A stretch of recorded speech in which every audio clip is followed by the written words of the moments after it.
biggest voices in sport on the Sports Social Podcast Network. Like Tennis Unfiltered with me, James Gray of the iPaper. I'll be joined every day during the Australian Open by fellow tennis journalist George Belshaw and our resident two-time Grand Slam winning tennis coach Kelvin and Ant. Stick with us for daily updates on all the action from Melbourne. That's every tiebreak, tantrum and triumph, so you don't have to stay up all night to watch them. And unlike the Brits, we'll be with you all the way to the final. You won't miss any of the controversy, and we won't pull any punches. Search Tennis Unfiltered wherever you get your podcasts. Sports Social Podcast Network. Hello, it's Martin here, and before we begin, I wanted to let you know that this episode of How We Are the Podcast is sponsored by LiveScoreBet, a proud principal partner of Sunderland AFC. And if you're looking to get started, LiveScoreBet have got a cracking welcome offer for new customers. All you've got to do is bet £10 on sports and get £30 in free bets. It's as simple as that. So, if you're ready to join the action, make sure you're doing it with LiveScoreBet, the home of total betting. This offer is available to new members only, and you need to put a £10 or more bet on sports within 14 days of opening your account. Free bets are valid for 7 days, £20 to use on Sportsbook, £10 on Bet Builder. T's and C's and deposit exclusions apply. Please bet responsibly, and remember it's for over 18s only. Now, on with the show.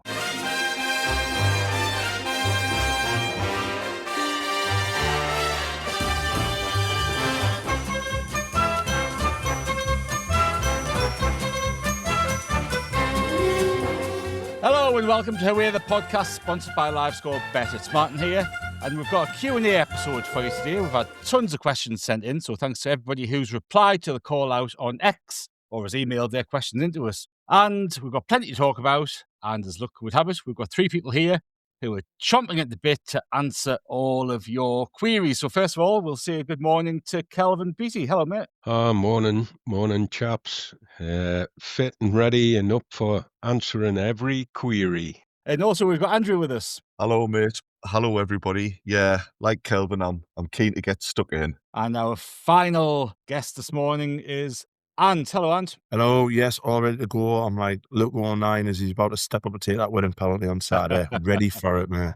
That's what we want, isn't it? And we've got a load of questions for today's pod about the Everton game, as you would expect. So we're going to dive straight in. And Andrew, I'm going to come to you first in this one, so get your listening ears on. Mang the Ram says, do you think the poor performance against Brentford affected the lineup choices for Everton?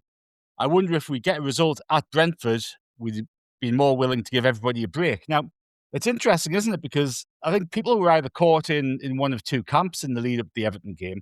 And I listened to the pod that Chris and Johnny, and were you on that one as well, before the Everton game, Andrew?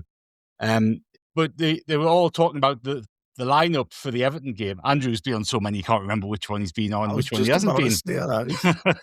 Proper look of confusion in his face, bless him. What was I on that one? No, maybe not. But Andrew and, Chris and Johnny and whoever else, was it Brett? No, he was on the post-match one. Anyway, regardless, the consensus was that we're going to play very much a weakened team. Everybody was agreed that Patterson would be in goal and all that sort of stuff.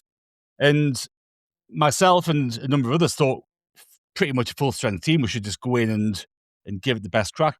Do you think the Brentford performance, is Mang the Ram's question, had any impact on the team selection for Saturday? Well, first of all, that look of confusion, and that's always on my face. It's got nothing to do with trying to work out whether I was on a pod or not. No, I get the impression that Lebris really fancies giving this cup a bit of a go this time. We've seen this season that he's been much more content to make substitutions during games, and I think he is just getting more confident in the group of players he has available, and he thinks they can do well. I mean, just by being in the Premier League instead of the Championship, that's already, 8 games fewer that we play this season. So automatically the schedule has eased off a bit. People often talk about Granit Xhaka, for example, and does he need a rest? Well, this lad's used to playing not only top-flight football, but playing in European competitions and going far. So I don't think his workload at the moment is particularly strenuous compared to what it usually is. And I think the mood around the club is positive at the moment, and the players believe in themselves, the coaches are happy with what's happening. And the Brentford game, I mean, it's a fair question because the Brentford game was disappointing, and if we'd also lost to Everton, the mood could have soured quite quickly. But I'd just like to think that we're looking at things in a more wider context now, and backing ourselves to try and achieve stuff. And if that means we can battle it out on two fronts, then so be it. I personally always want us to take the cup seriously. So I was really pleased with the starting 11. And yeah, I think it just really underlines Labrisse's confidence in his players at the moment. No, so I had a quick look, and it was Bomber who was on with Johnny and Chris in the pre-match pod, Andrew. So it wasn't you. So there you go, in case you were still wondering whilst you were answering that question. Well, it was actually a really good episode because I think Bomber, bless him, managed to somehow drop himself right in it with a couple of innuendos and Yes, what he have you. did, So yeah. it was good fun in all fairness. Now, I was listening to that in the supermarket on Saturday, and I was chuckling to myself as I was picking out some Weetabix, I think. But it's an interesting point, isn't it, Kelvin? Because that Brentford game, the manner of the defeat against Brentford, not necessarily the result, but the manner of it. And, Lefay, for example, say if Lefay had been left out on Saturday, which he may well have been previously, but if he's left out on Saturday, he's then going into the Crystal Palace game with a bit of a lack of confidence. Saturday was brilliant because he kind of just knocked that penalty miss out of the park, didn't he? It's completely written off. It's well in the past.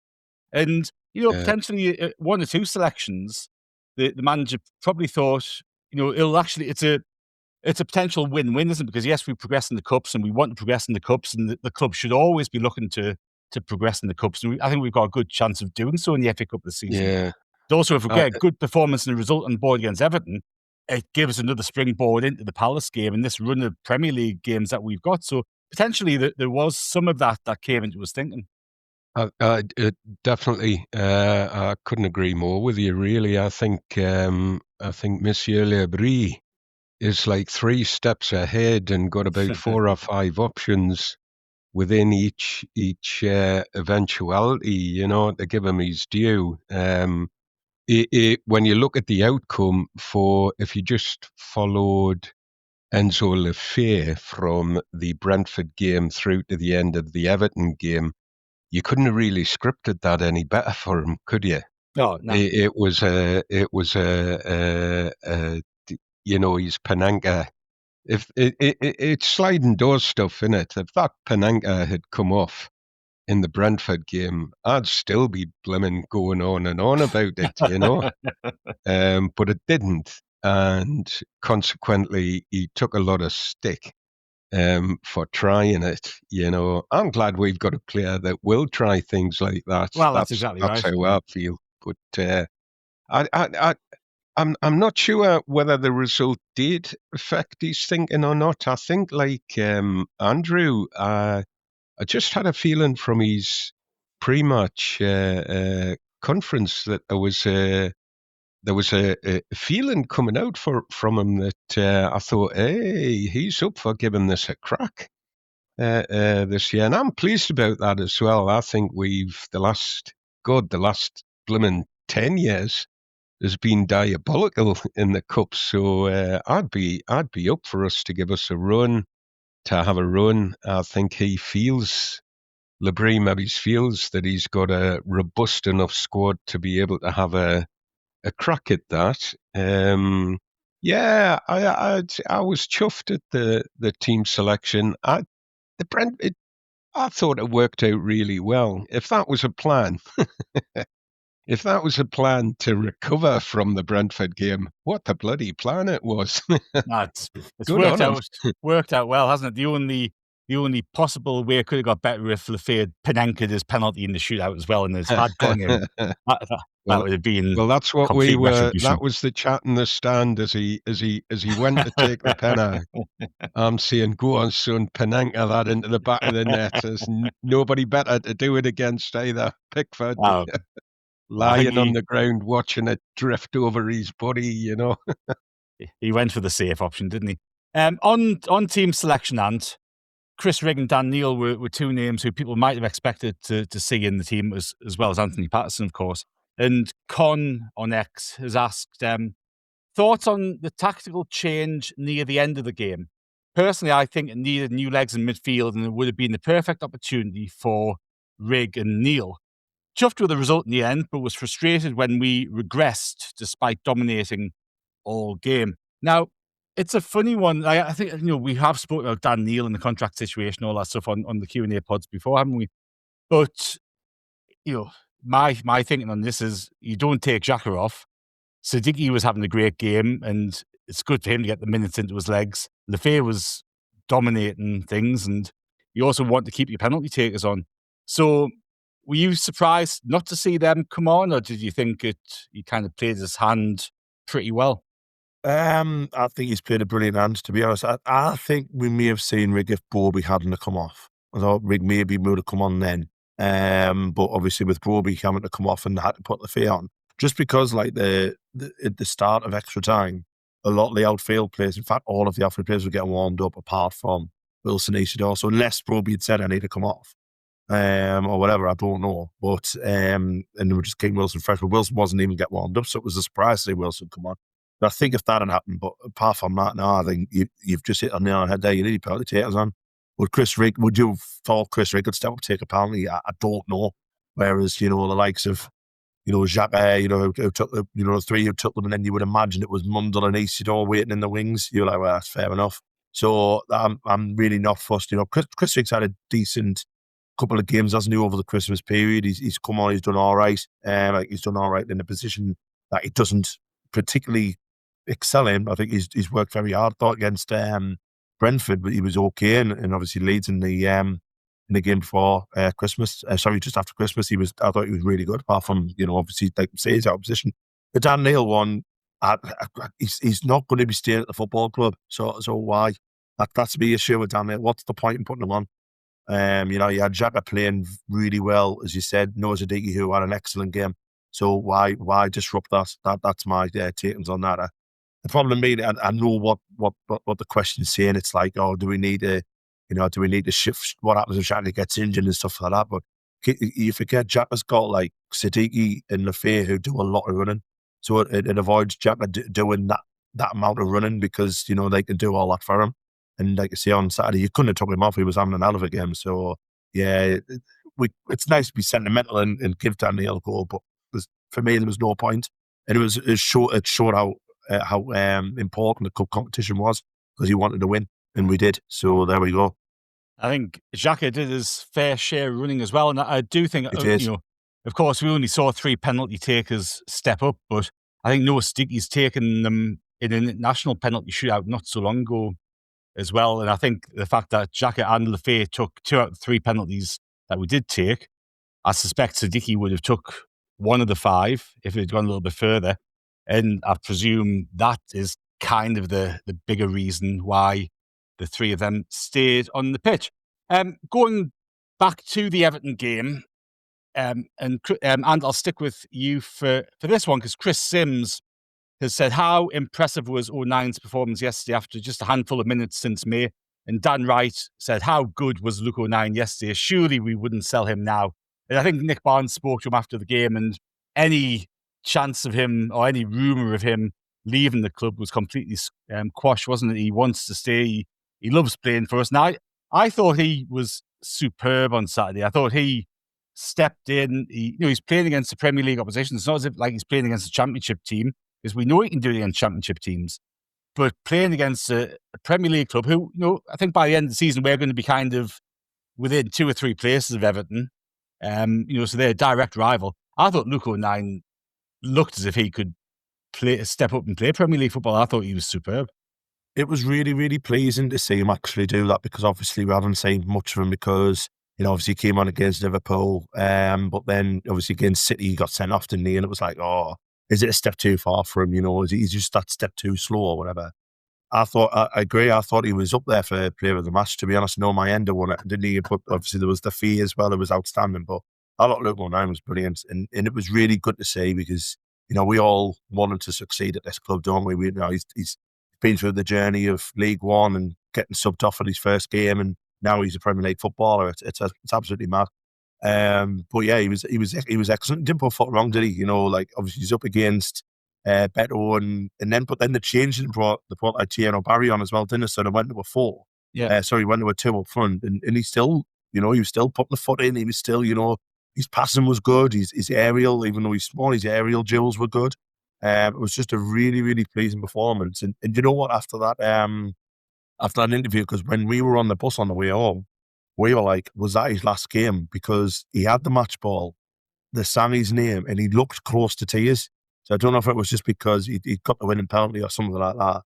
But he did have, it looked as if you're like, oh, he's away, yeah. And it was a little bit like, Christ, like it was getting a little bit like getting a bit wary on the bus. So like, is this it? But no, he was absolutely phenomenal. Really, really good. And, stepped forward, took a penalty. That's 7 in 7 penalties he's took for Sunderland. That's amazing. Fair play to him. Oh, he missed one last season, didn't he? Didn't he miss one last season? Sorry, yeah. So he's got 7 out of 8. Sorry, yes, he did miss one last season. Yeah. So that I didn't know he took that many for us. The stat is I don't think he's missed in a shootout. Yeah. So it shows that. So it shows that is when the pressure's really on and it counts. He's there to put his hand up and say, "I'll give this stab." Yeah. Sorry, and go on, mate. It's fine. It's fine. And just on his penalty as well, like obviously I was there, Kelvin said he was there as well, and no one thought he was going to miss it there. Like no one in that ground probably thought he's missing this because he knew what he was going to do and he was going to blast it as hard as he could. Probably right down the middle, which is what he did. Obviously Pickford committed and all that, and what a way to finish it now. What a way to end this. It was absolutely brilliant. And if anyone deserves a moment like that, it's Luke O'Nien. So yeah, fair play to him. And as you said, going back to the question, he was good, and that's a good thing for us to know that he can step in. That Red just can't trust him to go in there. I would say after his red card and stuff like that, he might have thought maybe it's a step too far, but he proved there on Saturday that he was more than willing to cope with it. So yeah, fair play to Luke. And I think going into extra time and having that game time on Saturday will do him the world of good as well if we do need him to come in for a Premier League start at any time soon. But I think he's kind of removed any doubts about his ability to step up, and he'll be able to come into the team if we need him to. So that is fantastic. Chris Sims also asks, Kelvin, surely we should be looking at a new deal for Sirkin. He's looked good at the level, and he'd be a very good understudy to Ronaldo for the next 18 months before hopefully taking the position back himself. And Dennis Sirkin's another one, isn't it? Like Luke O'Nien, who's been given the chance to step up. People have been, I guess naturally had doubts because we haven't seen them play in the Premier League, and it's a big step up, isn't it? But he's looked super impressive over the last few weeks. I thought he was fantastic on Saturday.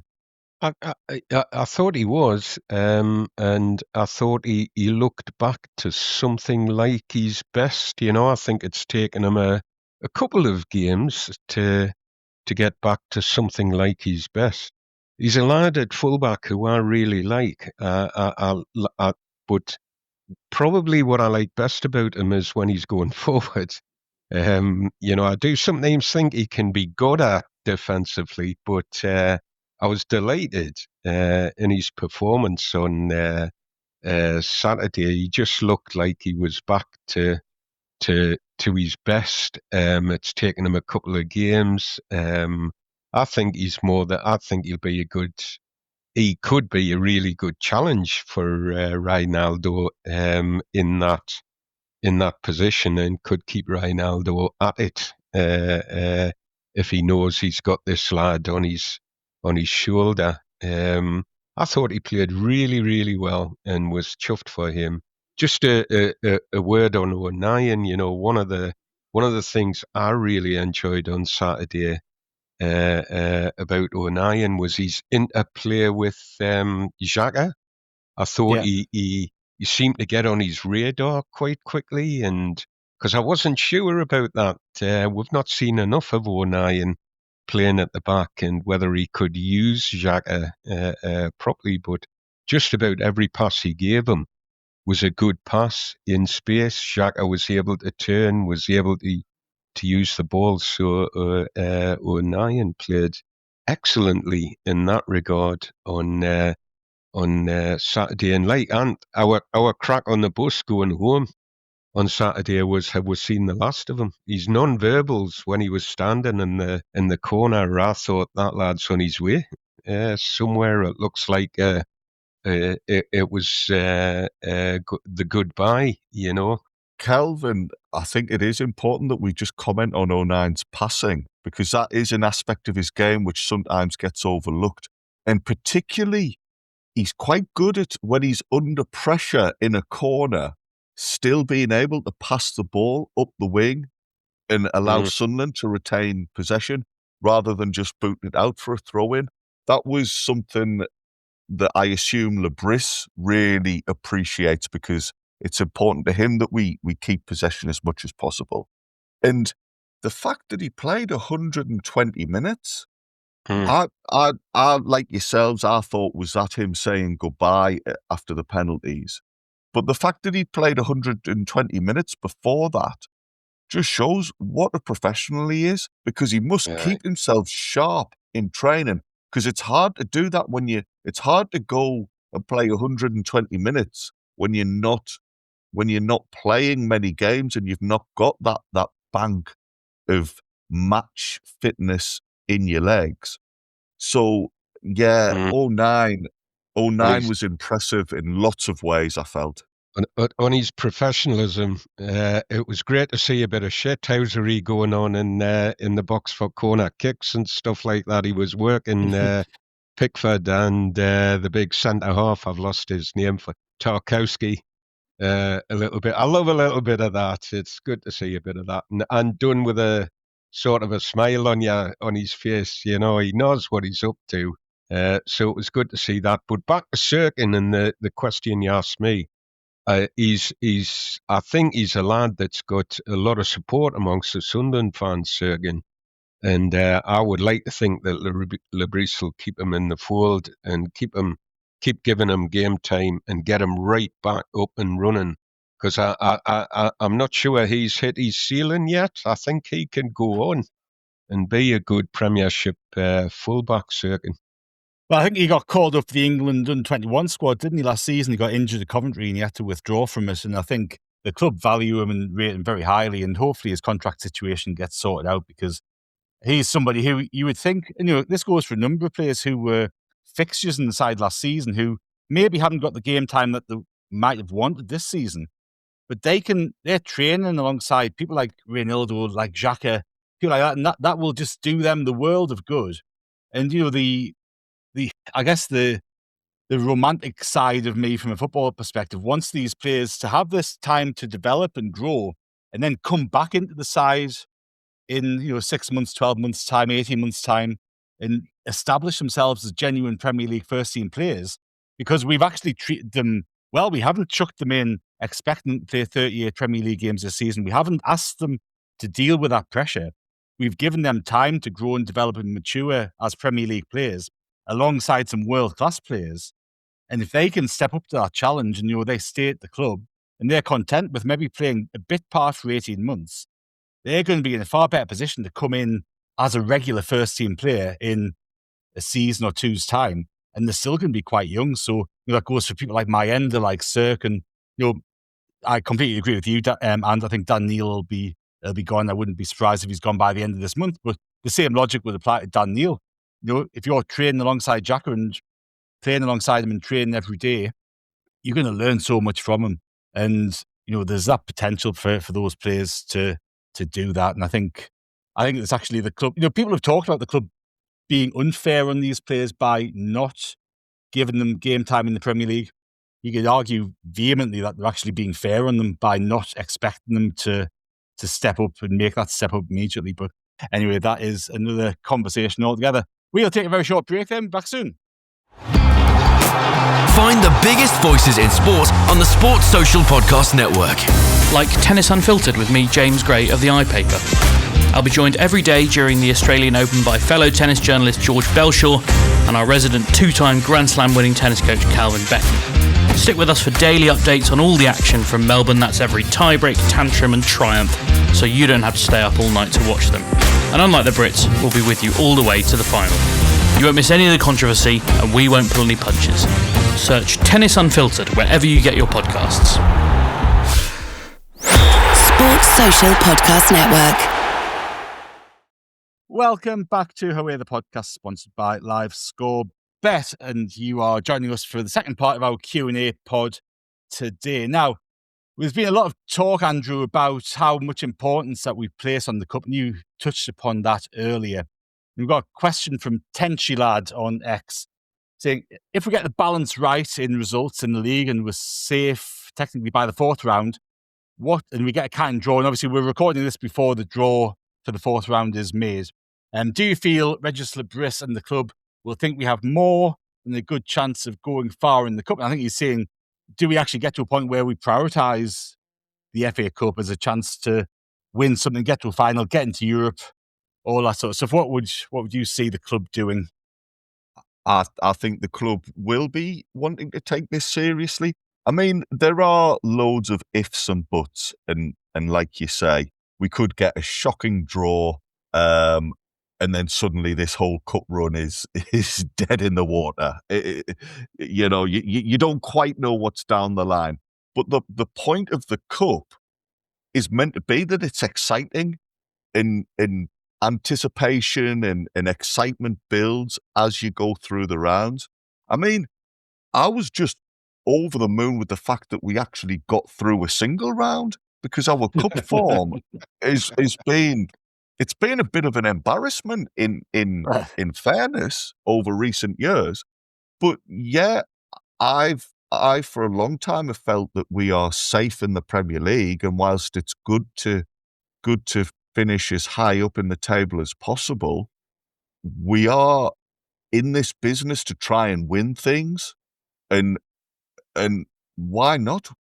We've had so many nice memories and moments over the last 12 months or so. It'd be lovely to think we could have a couple of matches in the FA Cup that we look back on with pride and remember. The FA Cup can be much maligned, and it's rubbish when there's like a low crowd in and nobody's playing at full pelt. But on Saturday, it was a proper cup tie, full house, players getting stuck in, and I came away from it over the moon, and I felt just as good as had we got a decent result in the Premier League. I think the players will feel the same. And as well, we've mentioned before, there's a lot of players in this team who are used to winning silverware. They're not going to take too kindly to the idea of we'll just toss this off. We'll not bother in the cup. I think everybody is going to see this and want to do their best in it. And it's been a funny one for Sunderland over the years, hasn't it? Because I think Andrew said very kindly, our record's embarrassing. I would say it's been absolutely shite. But I would hit that one on there. I think you hit it on the head there. Absolutely shite. But that whether we can take the piss out of the people up the road winning the Carabao Cup and playing a full strength side in every round, but they set out to go and win that competition, and especially when you've got a half decent squad depth like we have now, we should be able to cope with 5 or 6 extra games in a cup competition. And I've always sort of, it's jarred with me that we've selected weekend sides, and people expect that we should select weekend sides for cups. And we all know why. There's so much money in the Premier League. We either need to get up there or we need to stay there, and all of the club's focus is on that. But hopefully, if we are, people are saying we're safe. I will not say that we're safe until it's a mathematical certainty. But we've given ourselves a bloody good chance, haven't we? So it's going to be a good opportunity for us to have a decent cup run. Obviously, pending the draw, it would be nice, and I think we will see us go for it with a full strength side for whatever draw we get in the fourth round. Yeah, I mean, I know that Martin, you've had a lot of heartbreak of following this football club and this and the other, but I think we are safe.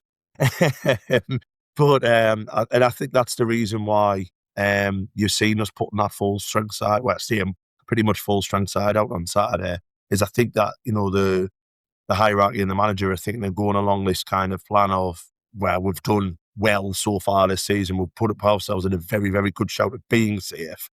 Let's take this cup seriously. It's a cup competition. For me, it's still the best in the world. I still get the little, the 10 things down my back and all that stuff. And we took 7,000 fans there. The magic of the FA Cup's still there. What Macclesfield did to Crystal Palace.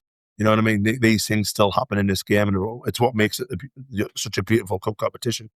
And you know what? I was over the moon. We took it seriously on Saturday. I really was. I was, when we were travelling down, we were going down 5 o'clock in the morning. So it was like, I hope he doesn't play the kids. We knew he wasn't going to. You knew on the press conference when he said, like, I'm putting the best team out that's available. There was right, he's taking it seriously. So we were over the moon. When you seen the team, so you're like, get in, we're going for it. And it was a really, really good cup game as well. Really, we were class. For 88 minutes, we were excellent. We would have won the game in normal time had the referee not had a huge brain fart and gave the worst decision I've ever seen in football. I've had two worst decisions in a week, so I'm flying on this podcast at the minute.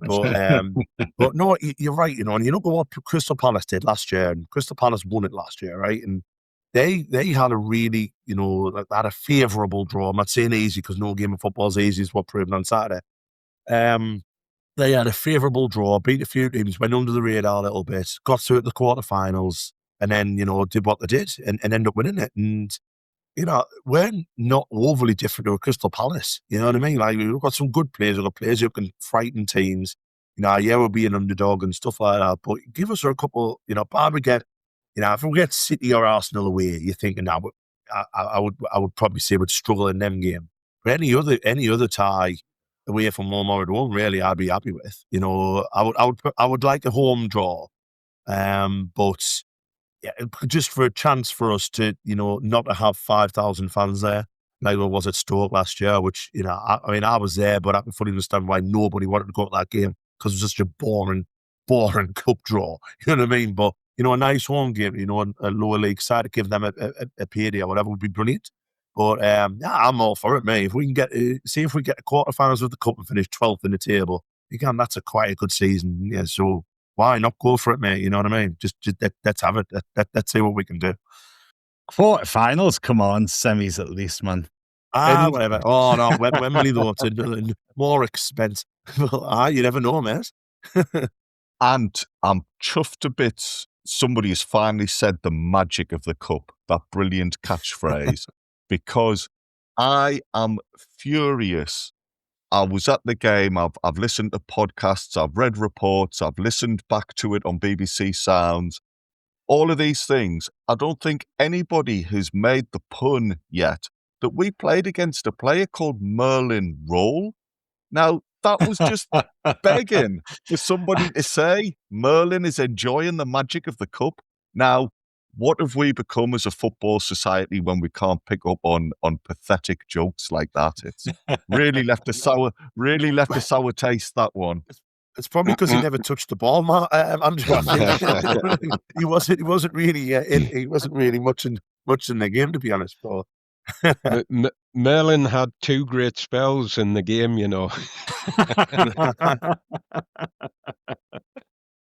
Yeah, see, people, the wider media needs Kelvin to write headlines and support some match reporting, I think, don't they? Kelvin, one of the things that really stood out on Saturday in terms of the lineups or the comparative lineups between us and Everton, and it's been talked about a lot, hasn't it, our squad depth. And we've had this period of AFCON where we've had a few players go over to play in that competition, and we've had to supplement the squad with players who hadn't been in the squad previously.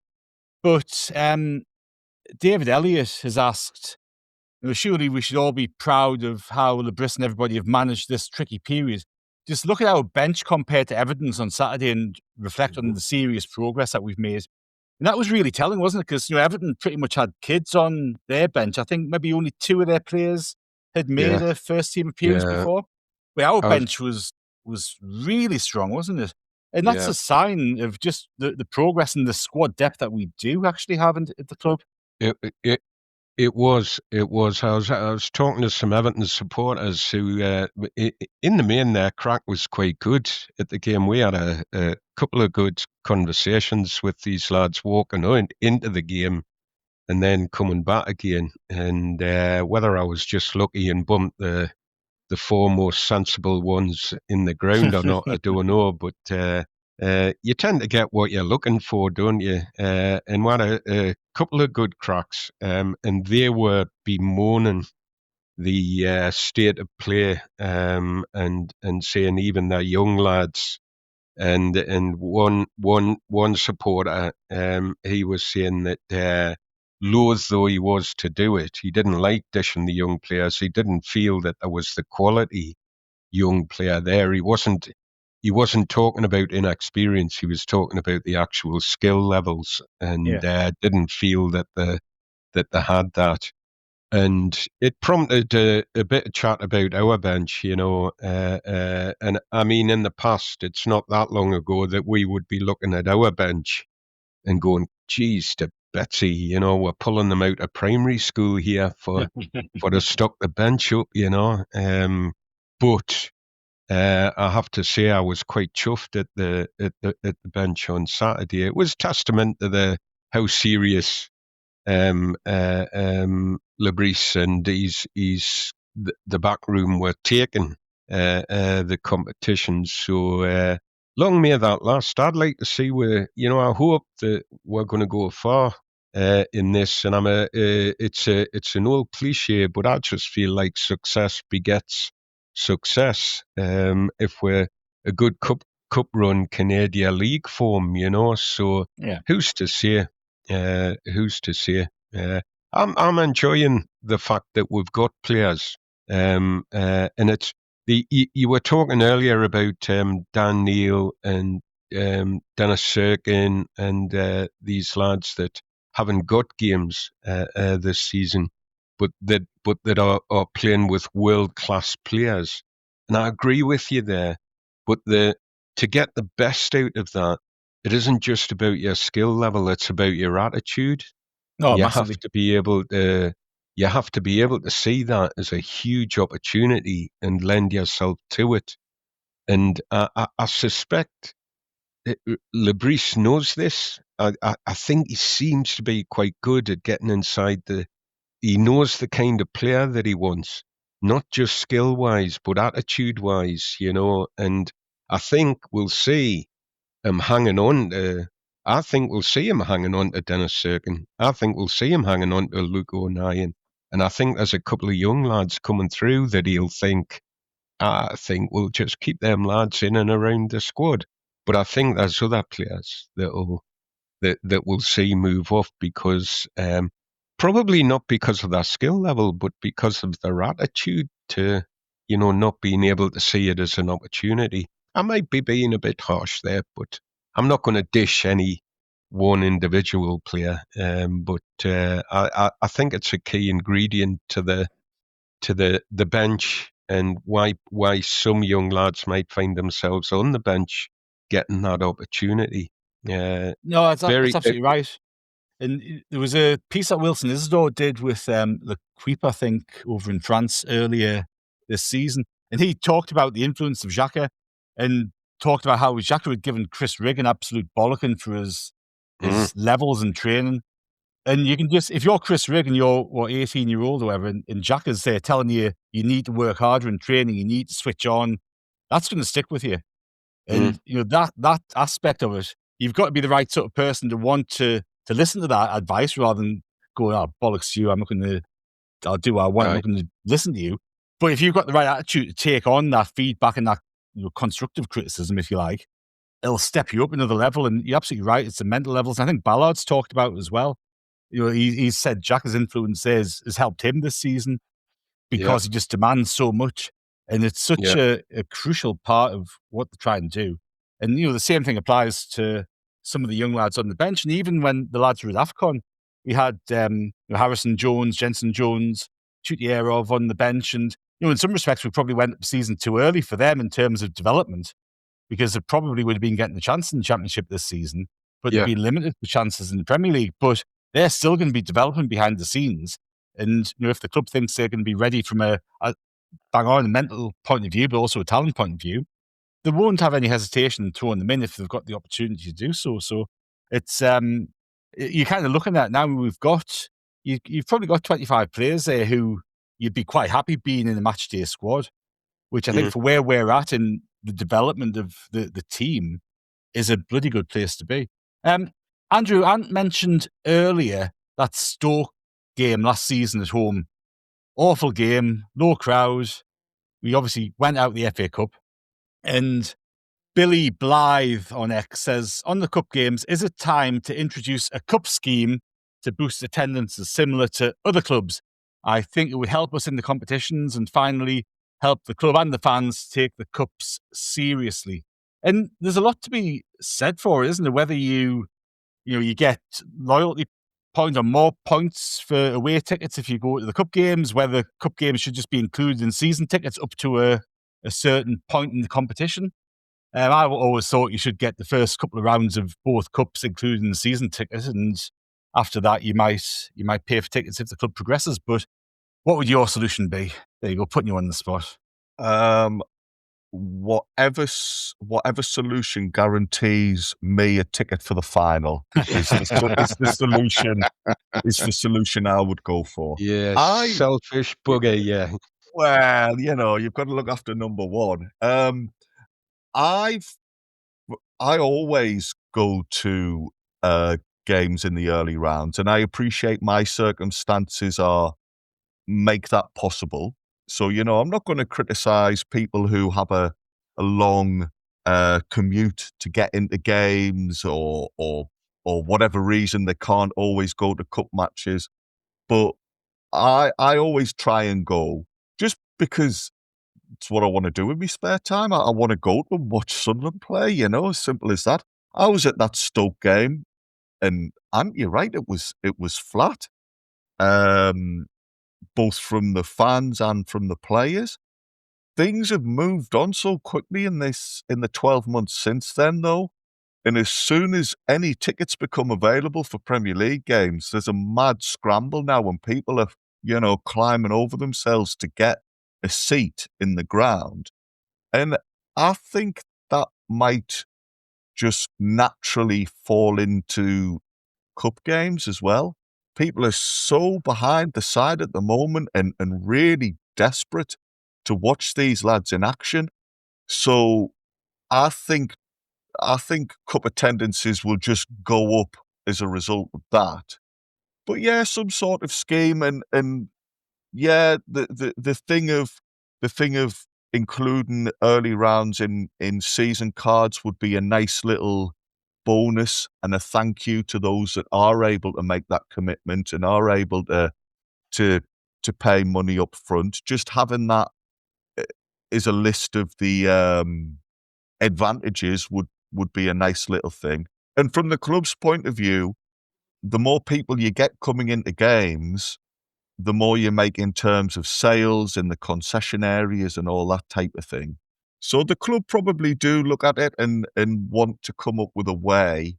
I think a little bit of their work will be done by the fact, though, that the team are playing so well right now. Yeah.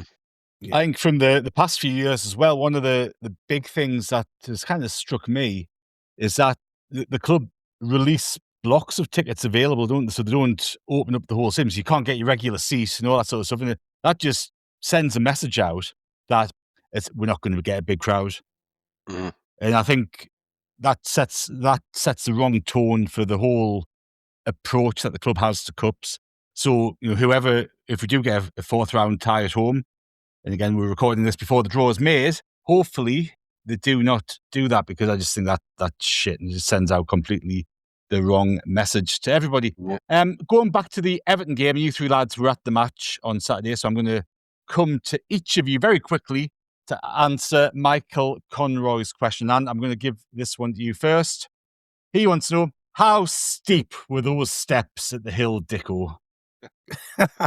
Yeah, I was quite lucky. I was only, so when we went up our access way, I was only 4 steps up. and I was in the lower tier, but apparently we got a warning from Everton, didn't they, saying that they said try not to stand up too much because it is quite steep.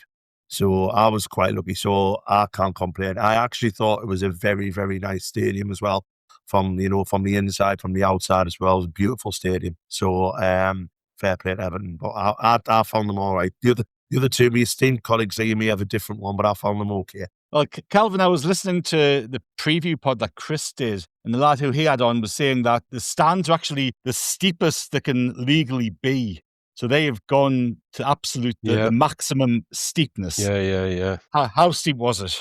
Yeah, the oxygen they gave you to go up there, though, that was really helpful. And you're looking at a trained abseiler, so when I came down to go to the toilets, I was fine. Honestly, I don't know what people are whinging about. I will say the toilet situation was poor. Where we were, there was only 3 urinals. I was going to say, I was listening to Andrew on with Gavin and James Copley on Sunday, and that was your gripe with the stadium, wasn't it, Andrew? Yeah, it was poor. And I think the fact that we went through and I was still complaining about it says a lot. Because my opinions on whether a ground is nice or not is usually based on whether Sunderland won there. If Everton had gubbed us 3 or 4-0, I would have been going, what an absolute dump this place is.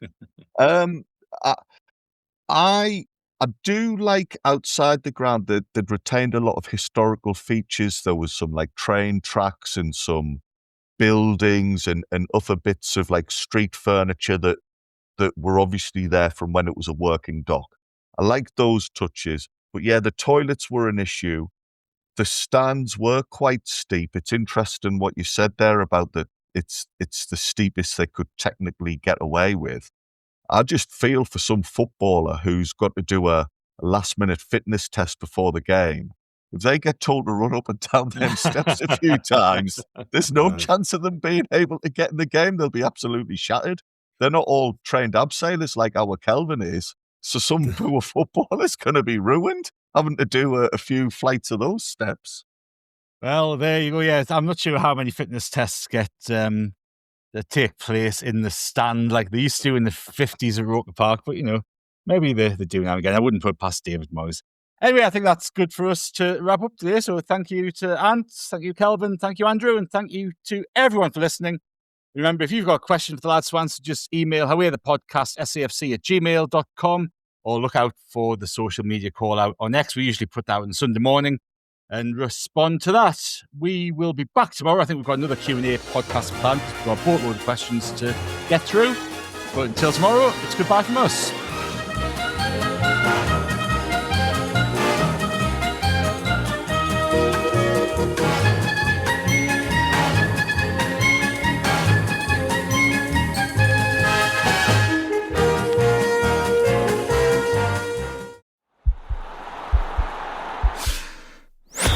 This podcast is part of the Sports Social Podcast Network.